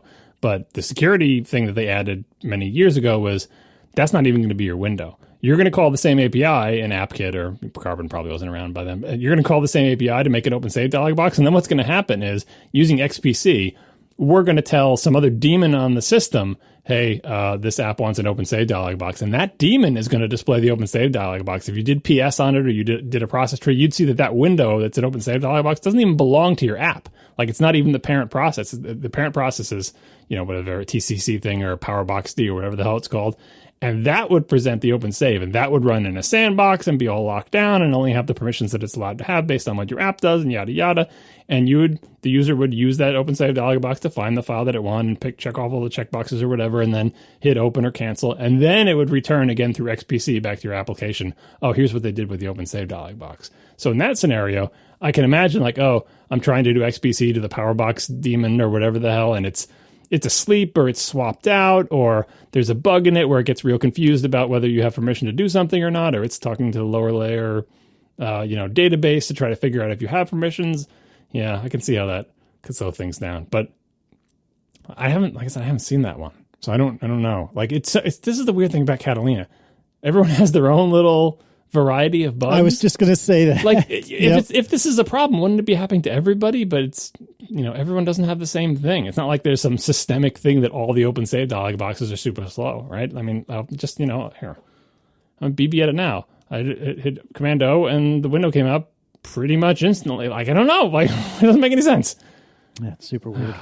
This, by the way, I mean, I'm surprised that Marco hasn't filed a feedback on that. But I feel the same way as Casey did when I think of these these issues that I have. That like, I would feel bad filing it because it's because if you're a developer, you know how your heart sinks when you get a report like this, and it's like, what am I supposed to do with this? You had a weird thing happen once on your computer. Like, great, thanks for telling me. That's not actionable. I don't know what to do with that. I suppose they would say, oh, file it anyway, because if we get 1,000 of those, then we'll know it's actually a problem. But I think the issue is that, A, most people don't know how to send a feedback at all, and B, the people who do are mostly programmers, and they feel the same way, and they intentionally self-censor by not sending them. And so Apple thinks that this is not a problem. But honestly, even if 1,000 people told them, hey, sometimes there's delay, it's still not actionable. It's like, well, I don't know. What do I do about that? I try to do it every time I hit Command O. It works fine on my system. Works for me. Like, it's frustrating as a developer to try to not be able to reproduce it. I mean, I suppose we could all do a sysdiagnose. Like, I don't know. I always wonder if that's just a Bitcoin miner. You ever think about that? I think it's just a deflection, honestly. It's like, hey, this didn't have a sysdiagnose, so I guess we can demand it and then probably close it a few weeks later when they don't do it. I mean, like, especially for a non-actionable problem, you're like, I don't know, maybe if I can see like what kernel extensions they're running, like, and then like if you get 1,000 of them and like all 1,000 of them are running like the carbon black kernel extension, be glad you don't know what that is. Then maybe you say, aha, that might be it. But yeah. Sorry, Apple. We want this to be fixed, but we don't know how to help you. Help us help you. And it isn't our job to fix it. Like, it's theirs. It's their product. It's their job. They have plenty of resources. They should be able to fix it themselves without us doing sysdiagnosis. I do want them to know it exists. Hi, Apple. These things exist. I just don't know how to help get them fixed. Again, it's not our job, but I want them to be fixed as a user. And so if I could help in that, I would. I just don't know how. So, John, I hear that come around WWDC time, which is approaching, you're going to be getting yourself a sweet, sweet gaming MacBook Pro. This story has been in here for a while, and we kept avoiding it because it's a sketchy rumor, and it's old. But what prompted me to push it up in the show notes was Quinn Nelson's video he did on it, YouTube video he did about it, which has a clickbaity title, but hey, it's YouTube. What can you do? Which is called Apple's Next Failure, and he talks about the prospects. He talks about the prospects of Apple making a gaming anything. Like, the rumor is that they're going to announce high-end gaming MacBook or iMac. I love these rumors. They're like, it could be a laptop or an iMac. We're not sure. That's kind of broad. Right. Yeah. Here's the quote. Apple plans to introduce high-end gaming computer at its annual WWDC Developers Conference. This is how old the story is. When it's saying Apple plans to release it 2020. I think this was pre-cancellation, pre-COVID, everything. According to a questionable and as yet unsubstantiated report from Taiwan's Economic Daily News. Details are slim, but the report claims the computer may be a large-screen laptop or an all-in-one desktop with a price tag of up to $5,000, suggesting that it could be either a MacBook Pro or an iMac Pro. This computer would supposedly be tailored toward esports, aka competitive video gaming. Right, so I think the reason everyone just ignored this story, aside from the sketchy sourcing and aside from the fact that can't even decide if it's going to be a laptop or a Mac, like, I look at this and I think, look, if there's any shred of truth in here, I think what it would be is that Apple has computers in the pipeline that have less embarrassing GPUs in them. Like, and you could imagine someone determining that and saying, aha, that must mean they're making a gaming thing, because Apple usually uses fairly embarrassing GPUs, and now there's some model supposedly in some pipeline somewhere that's using like an actual good GPU. And it's expensive. Like, the whole computer is expensive, although obviously how the hell would they know that? Like, anything with pricing is probably not going to be in the parts supply chain. Anyway, I can imagine a story spinning out of some piece of information that says basically like Apple's using good GPUs. Some of Apple's GPUs are actually pretty good. Like the Vega 64, when it was introduced in the iMac Pro, that's a pretty good GPU for a computer that doesn't have cards and is an all-in-one, right? Does it make it a gaming PC? No, not by any stretch of the imagination. And not to mention that the thing that makes a computer like tailored towards esports or competitive video gaming is its ability to play games that are played competitively, and no Macs really have that unless they boot into Windows. And that's a whole other story. But that's what the video is about. The Quinn's video about the prospect of Apple making a gaming PC. And, you know, I enjoyed watching it because he starts off saying, like, this is not going to happen. Apple doesn't get gaming. It's, you know, here are all the reasons why this is a terrible idea and wouldn't work. And he mostly gets most of those. Like, it's fun when I watch his videos. I forget, you know, one of the things about being old is you forget that you're old, and you look at people and you're like, the person's probably my age. Quinn is not my age. he's like half my age. I don't want to think about it, but like, I watch him do the video. I'm like, look, there's a dude. Like, I'm a dude. He's a dude. We're practically the same age. But when he's talking about like Mac and gaming, and he's talking about stuff that's like practically feels like current events to me, but literally happened to be like either before he was born or when he was a toddler. It's clear that he wasn't actually there. And it's like the history effect of like, if you weren't there and you just have to sort of research something for a video, it's not always easy to get the straight story on things. So at one point he says, and I don't want to pick on Quinn because like this can happen for anybody. If I had to do research on something that happened when my parents were kids, I would get it wrong too, and they would correct me, right? Because if you weren't there, it's hard to know. But it's a quote that says, "The Mac was actually viewed as a viable alternative to Windows gaming PCs." This is around the time of Marathon. That was never true. That has never been true. Like, literally never. You know, Mac fans, of which I was one, you know, we love Marathon because like the Mac finally has a good game. A game that might make PC people jealous because you don't have this game, and this game is really good. And there was the whole classic Mac gaming scene where I'd argue there were tons of games that were really good and only on the Mac. But at no point was a Mac actually viewed as a viable alternative to Windows gaming PC. Never, literally never. Even when the Mac, I would argue, had overall better games, like back in the DOS days before like games got good graphics, the Mac, I think, had a pretty good crop of games. It was never a viable alternative to gaming PCs. Right. And that's like the rose-colored glasses of like, well, the Mac used to be a contender for games, but now not. It never was. And the reason it never was is mostly not having to do with hardware. And again, Quinn goes in the video back and forth between what's, you know, hardware isn't really the hard thing, except actually it is kind of hard. If you don't try to do it, you're going to have crappy hardware. Witness all the GPUs that Apple has in its computers now. But the real problem is, what games are you going to run on it? How are you going to get any software? You have to court game developers. You have to support gaming APIs. You have to compete with Microsoft, which has its own proprietary gaming API that works on Xbox and PCs, but does not work on Macs. And, you know, or you can build a shim layer to it like they do in Linux, where there's this Linux front end that lets, you know, that emulates DirectX or translates DirectX calls into whatever, you know, OpenGL thing that Linux supports. It's super complicated. And Quinn also goes into this video, I thought, it's interesting. The fact that mobile gaming revenue is bigger than console and PC gaming combined in, you know, in current days. He has stats from 2019. We all kind of know that intuitively that, like, yeah, most people play mobile games because, you know, most people are not quote unquote gamers. And what do people who aren't gamers play? Everybody plays games, but they just play mobile. And we call them casual games, right? But there are more of them than there are gamers, right? Mobile gaming marketing is really big. And unlike the console and PC, well, certainly unlike the PC gaming market, in the mobile market on Apple's platforms, Apple gets 30% of all those sales. Microsoft does not get 30% of all Windows game sales. They would love to get 30% of all Windows game sales. They do not. And I don't know what the cuts are for the console makers, but it's probably better than PC game platforms, right? And then he also goes into, of course, Apple Arcade is another way for Apple to try to get money out of the gaming world. But none of those things have anything to do with what we think of as quote-unquote real games, esports, competitive gaming, powerful GPUs. So I encourage you to check out this video. Other than disregarding the slightly rose-colored view of the past of the Mac, it's interesting to explore in an entertaining way. His videos are always entertaining. What the possibilities are for a gaming Mac. I would love to see Apple rededicate itself to gaming. Stranger things have happened. Another thing that might have come up in Quinn's research and might have not made the cut for the video was that at one point in the fairly recent, in this old man's memory, time frame was Apple had a push into gaming. They had a bunch of APIs, fancifully called sprockets, input sprockets. What was it, like gaming sprockets? Like there was a bunch of libraries essentially for interacting with game controllers, for drawing things on the screen. Apple had its own 3D drawing API called, what was it, Quick Draw, 3D Rave. I'm getting it screwed up. We'll find links to the show notes. But for a while, they had an actual team at Apple who was basically doing what, the equivalent of what the team at Microsoft did in writing DirectX.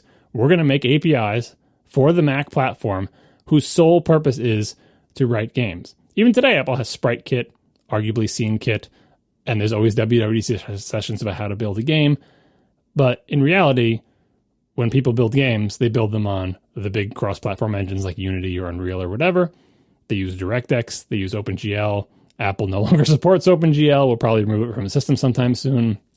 Apple has Metal, which is great, but Metal only runs on Apple platforms and does not help you target consoles or Windows PCs. Apple tends to ship weaker GPUs. The only machine Apple sells with an upgradable GPU is this incredibly expensive monstrosity next to me, which I thank you for, Apple, but no one else is buying that computer. So if Apple decided, like it did back in the Sprocket days, if Apple decided we're going to get hardcore into gaming, boy, they have an uphill road. Like, I don't think they would do what they did with Sprockets and say we're going to do it all ourselves and make proprietary stuff, but that's just what they did with Metal, which, granted, just Apple means Mac, iOS, Apple TV, iPad OS. What am I forgetting? HomePod? I don't know. Metal is an important thing for Apple. Metal is great.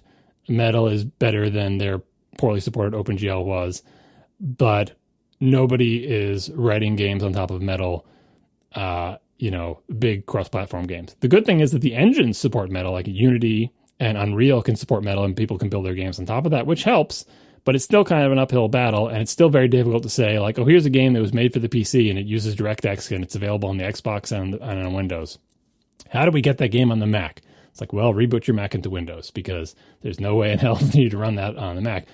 If Apple developed its own DirectX translation layer for those games and found some way to run it, just like Valve did with its Linux, gaming thing that I forget the name of that is talked about in this video, that could kind of happen. But boy, it would take an effort. Let's put it this way. It would take an effort bigger than their effort to rededicate themselves to the Mac, which we've talked about a lot on the show. It's like, oh, the Mac has been neglected. Let's have this big round table. We hear you, pro users. You want better Macs. We're going to make a better Mac. About 4 years from now, we'll fix the keyboard, and then also we'll eventually make a Mac Pro, and John will buy it, and it will be great. And like, that was a big effort, and it took them a long time.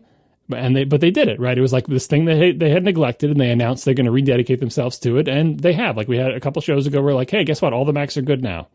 Apple fulfilled its promise to rededicate itself to the Mac and fix the Mac line from being crappy to being good. Trying to make a quote-unquote gaming Mac and makes Macs viable in the gaming world would take a much bigger effort than what they did for the Mac. And again, if mobile gaming is bigger than console and PC gaming combined, and Apple already gets a 30% cut of that entire market on its platforms for the most part, boy, that'd be a tough sell inside Apple to say, we're going to dedicate even more resources than we did to the Mac resurgence. And what we're going to do it about gaming. The only thing that gives me a little twitch about this is like, well, Apple is doing a lot with AR. And yeah, there are uses for AR other than gaming. Maybe the primary uses are other than gaming. But they just bought a VR company.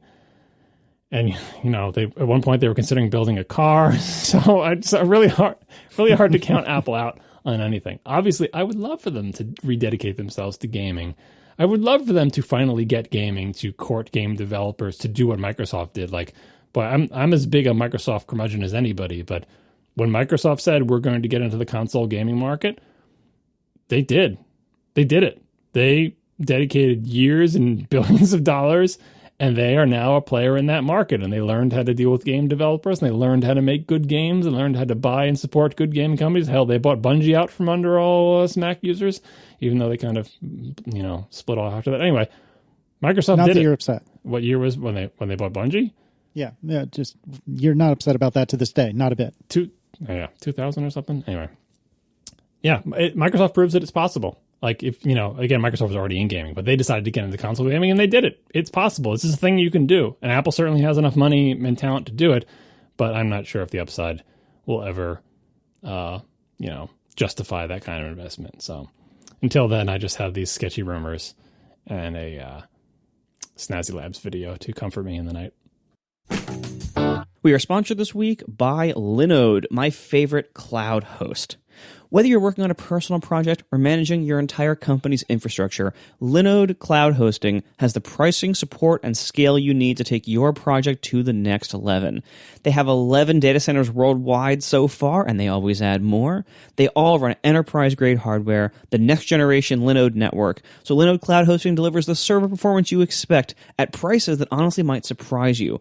I've been a Linode customer myself for about 8 years now, since way before they were a sponsor of our show, and I just love them. I've been a very, very happy customer. I host my blog server there. I host the server for ATP's website that we've been talking about. That's hosted at Linode. And I host all of Overcast. I run, I think, almost 30 instances at Linode now. And it's just a breeze. I love them. They're incredibly fast. Their support is great when you need it, and they are a great value. And they've been a great value the entire time I've been their customer. Whenever technology allows them to offer more for the same money or for less, they do. You can do like a one-click upgrade to get all the new plans with more RAM or more storage, whenever they can do it for you. It's wonderful being a Linode customer. Of course, you have root access to your server. You can use an API to automate things. There's a CLI tool to make things easier as you're building things. They offer one-click installs if you want of popular apps, things like WordPress or LAMP stacks, game servers. And they have plans starting at just $5 a month. And they scale all the way up depending on what your needs are. They have specialties like dedicated CPU plans, GPU plans, etc. So go to linode.com/ATP to learn more and use promo code ATP2020 when creating a new account and get a $20 credit towards your next project. They're also hiring, if that interests you, linode.com/careers. Otherwise, once again, linode.com/ATP, promo code ATP2020 for a $20 credit on new accounts. Thank you so much to Linode for hosting all my servers and sponsoring our show. Okay, let's do some Ask ATP. And we begin this week with the weakest muscle, who writes, what type of view do you guys use in the Finder? I don't even know the names for these things. Generally speaking, I use just the list view, which is of the four boxes, it is the second one. Occasionally, and I find I typically do this when I'm digging through like TV stuff that's loaded into Plex, but I'm looking at the files on the Synology. I'll use the thing that it looks like a cover flow icon, but it's not cover flow. It's like the multi-pane view, you know what I'm talking about, which is the third of the four icon. Well, no, actually, the cover flow is literally the Go to the fourth menu bar, please, Casey. You're killing me with this toolbar. You're killing John here. Stop. First of all, don't show the toolbar on the Finder. And second of all, go to the view menu, please. Sorry, as list or as you can tell how often I use the view menu. Anyway, I use the list view, which I should from now on call the list view, or occasionally the columns view. I pretty much never use the gallery view, even when I'm looking at photos, and I very rarely use the icons view. That is my answer. Marco, what do you use? And then John, after that, you can tell us the correct answer, please. I use list view for almost everything. I think the only list view. Yeah. I think the only time that I don't use list view is when Finder forgets my preferences and resets it. But otherwise, list view all the way. I like that Marco correctly called it list view. I think we messed up Casey by making him look at the view menu, and I also don't go to the menu. But at some point in the past 16 years, Mac OS 10 put in that menu. It says view, and this is weird because it would be hard to find this in Apple's Human Interface Guidelines. But the top items are as icons, as list, as columns, and as gallery. And the as is lowercase. Yeah, are there any other places where a menu item appears as a lowercase letter up front? Because it's trying to be a continuation. It's trying, as if the title is view as icons, view as list, view as columns. And if you were doing that, it would be view and then lowercase as, and then icons, I suppose. It's weird. Anyway, back in the day, I'm pretty sure the view menu said icon, list, stuff. It didn't have column. Anyway. So all this is to say, don't call it icons view, Casey. It's icon view. It's weird that it's view as list instead of view as lists because anyway, I don't like looking at this menu. I'm closing this menu anyway. Honestly, I think it should be called view as hamburger because we are taught that icon that toggles it on is the hamburger icon, right? For hamburger menus. So there should be hamburger view. Stop looking at the toolbar. Oh, God, it's so alien to me to think that people use the Finder with the toolbar visible all the time, and I banished the toolbar entirely because I'm trying to recreate the Finder of my youth and failing because the Finder fights me every step of the way. I use primarily list view in a Finder window that has no sidebar and no toolbar. Thank you very much. It just has a title bar, and then it has a little strip where it says how many items and how much space is available, and then it has a bunch of columns. That's it. That's my main view. If you look at my Finder windows right now, they are all in list view except for one. I used to be big on icon view back in the day, back when the Finder was spatial and I could arrange my icons to look beautiful and I could arrange my windows to look beautiful and everything was just arranged just so, and it stayed that way literally forever and never moved. Then I use icon view a lot. And of course I had less stuff on your computer because, the hard drive was 10 megabytes or whatever the hell it was. Right, I had like a top level set of folders, and then I had applications folders, and there were subfolders for games, and they all tiled beautifully, and all my icons were arranged based on what was my favorites and how how people arrange their home screens on their phones now, and all the obsession they have about getting their home screen set up just right and arranging them by color and putting the apps where they're in easy reach and your comment, all that crap. That was how the Finder worked. This is the best way to explain to like modern people why people would spend time arranging stuff in the Finder and getting custom icons from Icon Factory and putting, this is all classic macOS, mind you, right? We would do it for the same reason people would arrange their home screens, because you were looking at it every day and you wanted to make a nice little place, and like Springboard on your iPhone, it would remember. You wouldn't turn on your phone one day and like everything's all scrambled up. It's like, oh, like you would never arrange your home screen if that happened, right? So the macOS 10 Finder has never really been nice in that way. But the one window that I fight constantly to keep arranged in some way is the applications folder. And the applications folder is in a specific position and proportion on my screen. I view it as icons so I can see my beautiful app icons. I don't bother trying to arrange them because that is way too much task on the macOS Finder. I just have them sorted by name, and that lets me not deal with that. And I adjust the grid size to be just so not too many names wrap too much, but they're not truncated either. And it's like what my current one on my giant screen is 6 icons across and 10 down, right? And that's my main icon view window. There are other ones too. I have a bunch of photos things that are an icon view with big previews at a very large size, so I can see the thumbnails and all sorts of stuff like that. Like, it varies, but in general, it's all list. I'm glad we settled that. Stefan writes, as a long and loyal listener from Germany, I have a question. I love my 16-inch MacBook Pro, but I can't always protect the display from the curious little hands of other young family members. How do you clean your display? I don't have a good answer for this, and I think, John, you have a bespoke cloth, or is that only for the super duper duper duper fancy version of your display? It's not just for the super duper. I did get the cloth. I mean, the super duper one is like you can't use anything but the cloth, but they all come with the cloth, so I do have the cloth. Gotcha. So my advice for cleaning displays, like kids have their grimy hands on, which I can totally relate to because our laptop screen looks like a disaster. A, because kids are pigs, but B, because the kids still pick the laptop. They still pick the laptop up by the screen, which just oh god, that's painful. They don't know how to treat things nicely. Anyway, my suggestion, and this is going to sound dumb and also slightly dangerous, Casey, is just use water. I don't use any cleaning solutions whatsoever. Water, the good old universal solvent. It will not cut grease as well as any kind of cleaner or alcohol or anything will. But at various times, Apple has more or less stringently suggested just use water. Eventually, the finger grease will come off. A mildly damp, soft cloth that seems like it's not even damp enough to do the job. Because if you make it real damp and then you try to rub and the fingerprint doesn't come out and you rub harder and then you squeeze out a drop of water and it slides down your screen into your keyboard and now you're Casey. So, like, thanks a lot. A mildly tough crowd today. Tough crowd. A mildly damp, soft cloth And then you just have to go over the same spot lots of times.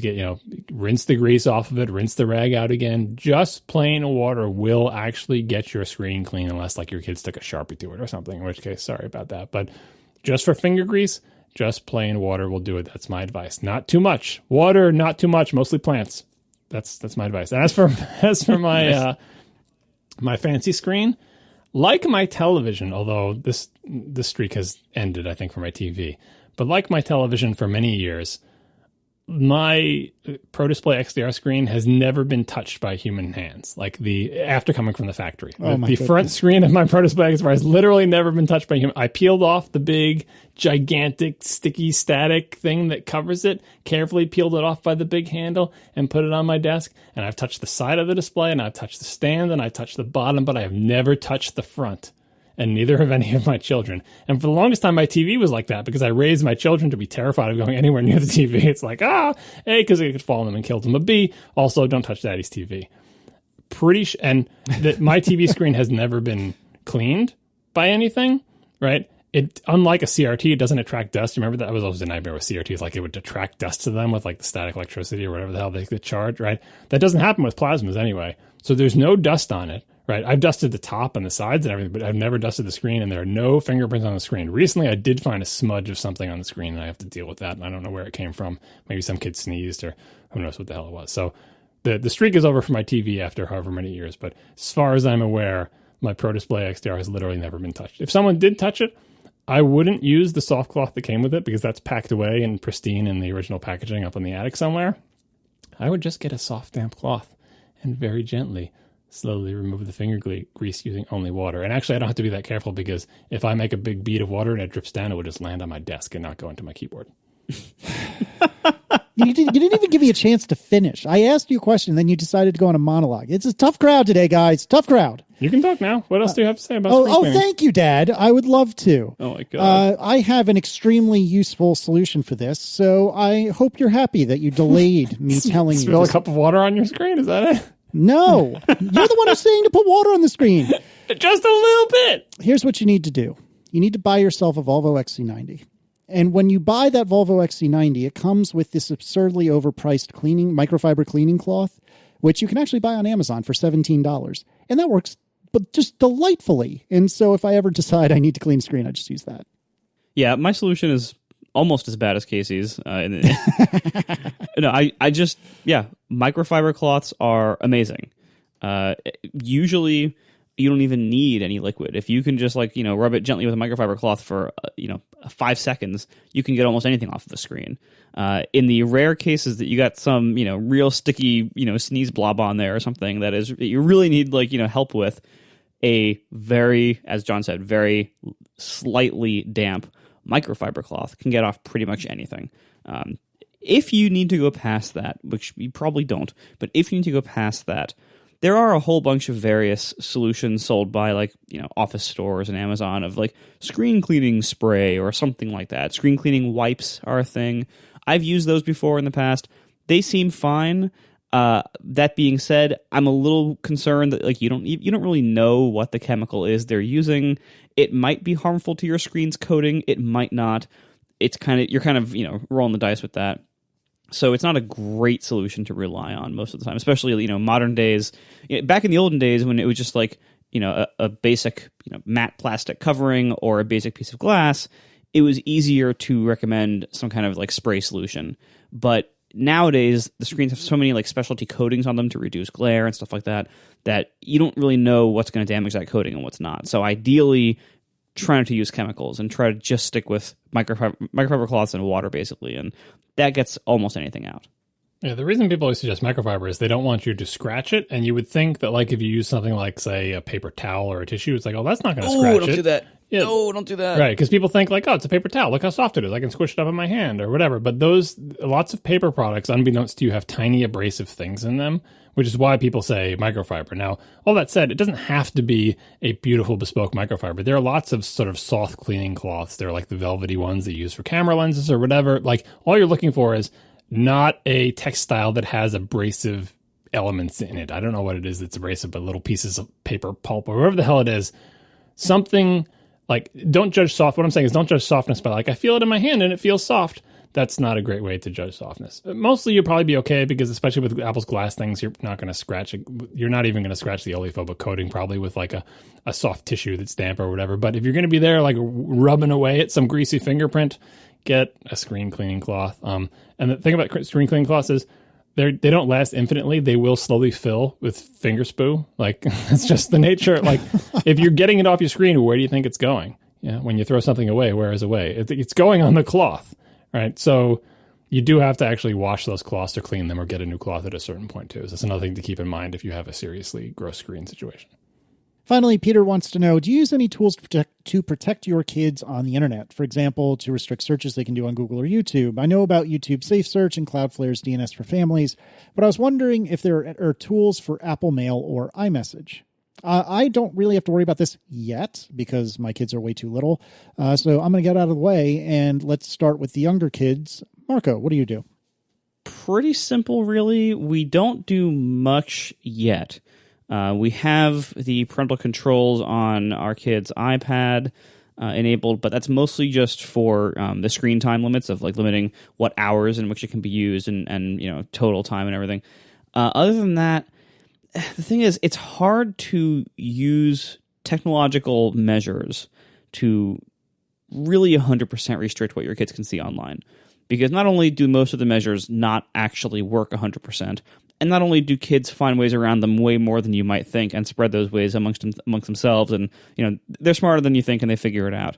But also, it's kind of a game of whack-a-mole. Like, you never really can get it all, right? You're never going to protect your kids from seeing something that is adult or inappropriate in nature if they're looking for that.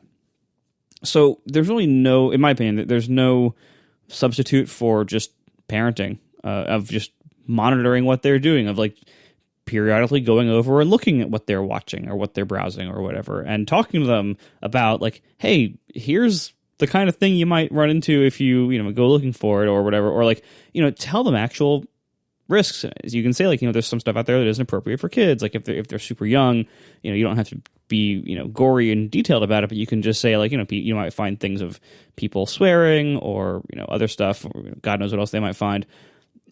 I think you just have to have some idea what your kid is actually looking at. And that's by simply like being there and monitoring what they're looking at. And when I say monitoring, I'm not talking about like looking through their search history or like installing some kind of creepy proxy. I'm saying like actually walk into the room and just like check on them. Like, see, you should have some idea the kinds of stuff they're watching or consuming or looking at online. I think that's just, basic modern parenting. And that's going to be better than any kind of, technological barrier you put in place, which is mostly just going to be a thing that's going to annoy them when they try to do something legitimate and they're going to try to get around. And then just, as much as you can, prepare your children for the realities of what's in the world. And that takes various forms. It's up to you what that means to you. But, the world is, a big place with a lot of stuff going on, a lot of stuff on the internet, and it's out there. They're going to run into it. So if you can prepare them for how to deal with it when they do run into it, I think you'll be better off than trying to prevent it from ever happening.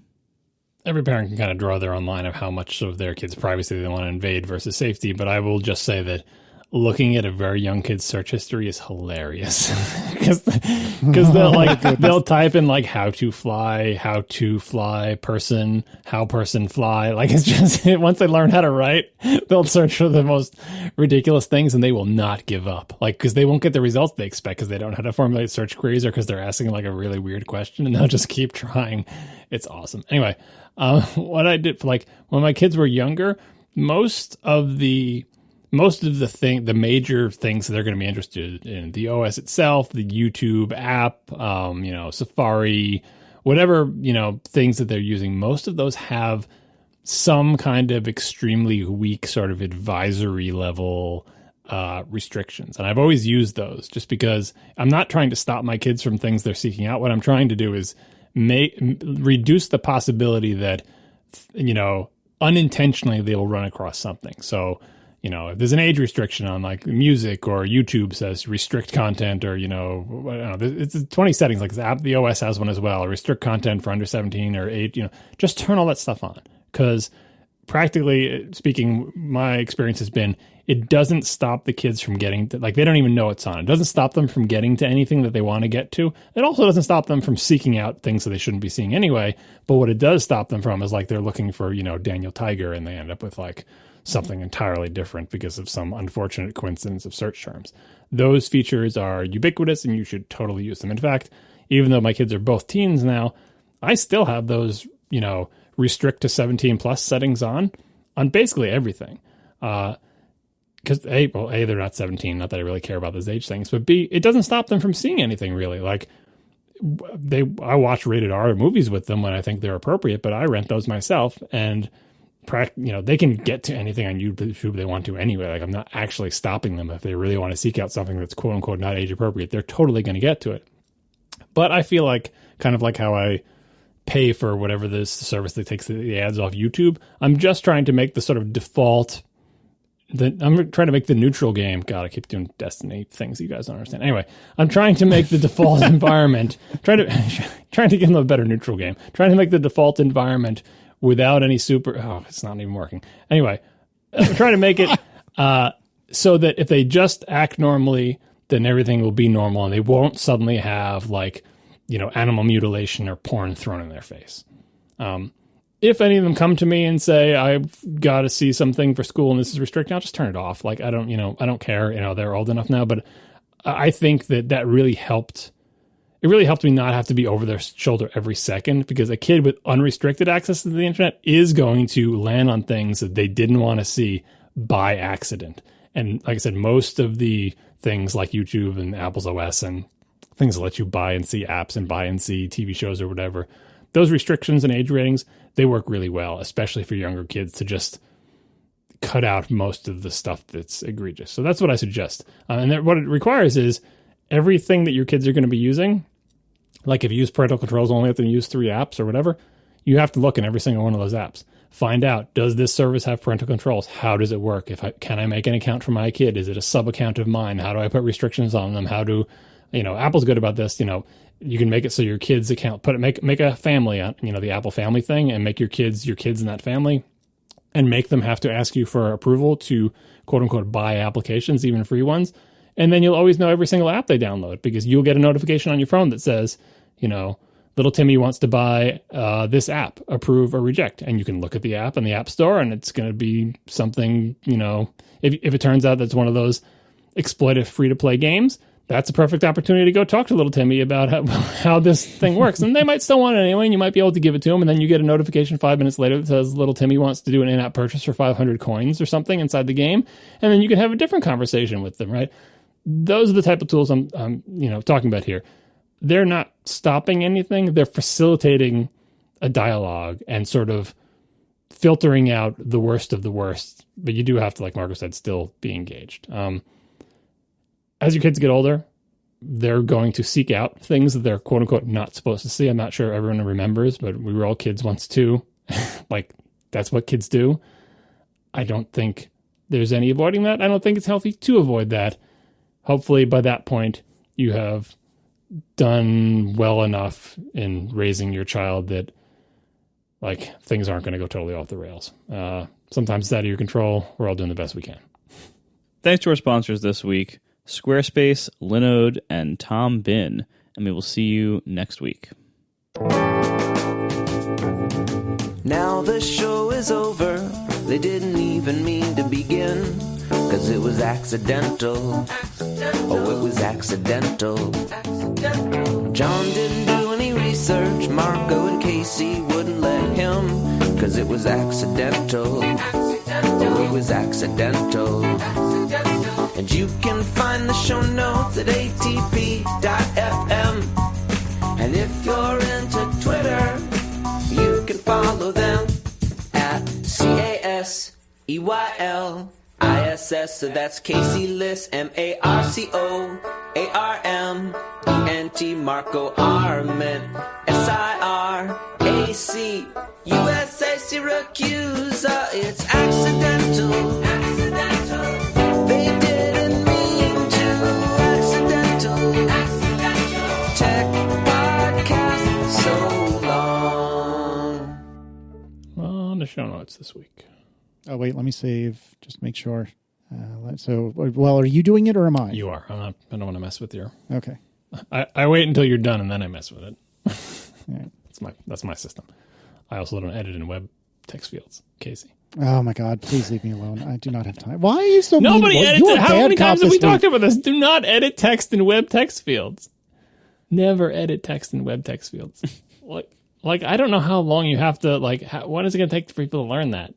Never. Especially a web text field with no features, like something I've built. It doesn't matter how many features it has. It's just not a thing that you ever do. Like, because I've been burned by that so many times. So many web BBSs. You'd write an awesome post and then you'd accidentally close the tab or the thing would crash or it would be gone and you'd be like, oh, I have to write that again. It was right there and I couldn't search all RAM because of stupid protected memory.